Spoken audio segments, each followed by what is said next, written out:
ਮੂੰਹਖੋਰ ਇੱਕ ਐਸੀ ਬਿਮਾਰੀ ਹੈ ਜਿੰਦੀ ਵਜ੍ਹਾ ਤੋਂ ਪਾਕਿਸਤਾਨ ਵਿੱਚ ਹਜ਼ਾਰਾਂ ਨਹੀਂ ਬਲਕਿ ਲੱਖਾਂ ਜਾਨਵਰ ਮੁਤਾਸਰ ਹੁੰਦੇ ਨੇ।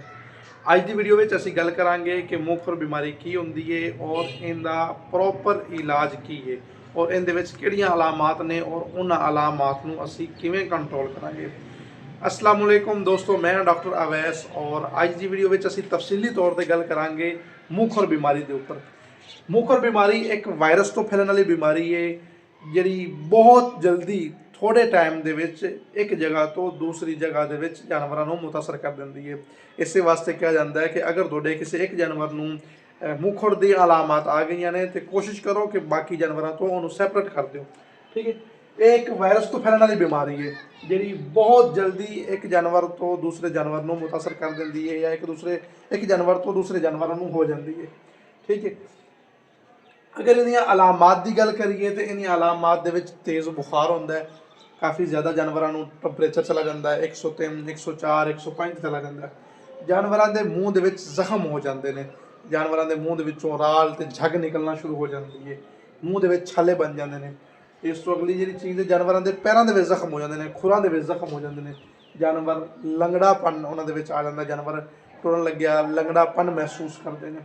ठीक है, जानवरों का जो फीडिंग पैटर्न है वो बिल्कुल खत्म हो जाता है, जानवर खाना पीना बंद कर देते हैं, जानवर बिल्कुल इनएक्टिव हो जाता है। ठीक है, अगर असी दुध की गल करिए, जानवर दुध दे रहा है तो उनकी जी दुध की की नाम है प्रोडक्शन है वो बिल्कुल कम हो जाती है, बिल्कुल बल्कि अक्सर औकात खत्म हो जाती है।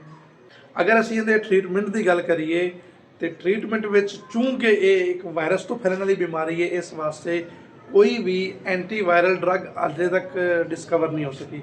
सो असी चूंकि जानवर को बुखार है तो असी कीटोप्रोफन तो मिलॉक्सिकेम इनके बुखार और दर्द को कंट्रोल करने वास्ते रेगूलर देवांगे जिन्नी देर तक जानवर की बीमारी का लोड है, वायरस का लोड जानवर की बॉडी के विच।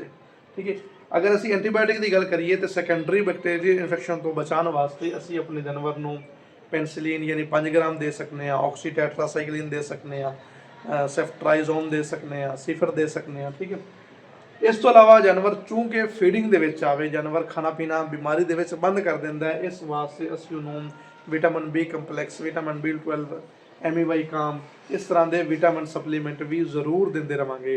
अगर जानवर की कंडीशन ज़्यादा सवीयर होती जाती है, ज़्यादा वीक होता जाता है, फिर असी उन्होंने फ्लूइड थेरापी भी देवांगे ताकि जानवर की जी बॉडी है बहाल रहे, उन्होंने कुछ ना कुछ ताकत मिलती रहे। जी अहम चीज़ है जी समझने वाली है, जानवर के मूँह में चूंकि छाले बन जाते हैं, इस वास्ते जानवर खावन की कोशिश भी करता है तो खाता नहीं है, उनके वास्ते असी ग्लैसरीन लगावांगे मूँह के छालियां में मुकम्मल तौर पर उनके जिन्ने भी मूँह के छाले ने उन्होंने उपर ग्लैसरीन लगावांगे। जानवरों को कोशिश करनी है कि तुम नरम गज़ा देनी है क्योंकि मूँह में छाले ने तो वो जानवर वास्ते इरीटेंट ना हो।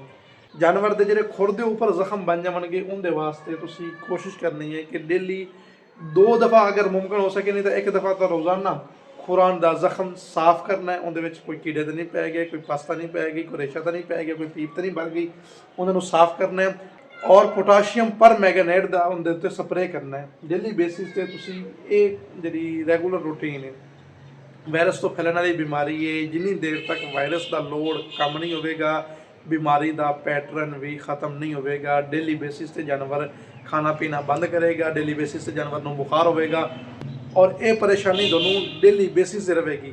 जानवर को अगर तुम उनकी हैल्थ में उनका बुखार को कंट्रोल की रखते हो और उनके खान पीन को बेहतर की रखते हो तो जानवर बहुत जल्दी बीमारी के जो फेज चो निकल आएगा और खाना पीना भी शुरू कर देगा और मुकम्मल दुध भी आ जाएगा। बाकी एक अहम चीज़ है कि जो जानवर को एक दफ़ा मुख हो जाए जी उनकी प्रोडक्शन एक्चुअल होंगी है, जी उन्हें देनी होंगी है, वो पूरी जिंदगी कभी भी उस प्रोडक्शन से नहीं आता। उम्मीद है दोनों वीडियो पसंद आई होगी। इस तरह की मजीद इन्फॉर्मेटिव वीडियोज़ वास्ते साडे अकाउंट में फॉलो करो और अगर तुहाडा कोई सवाल डिज़ाइन चाहिए तो तुसीं कमेंट सैक्शन में पूछ सकते जे।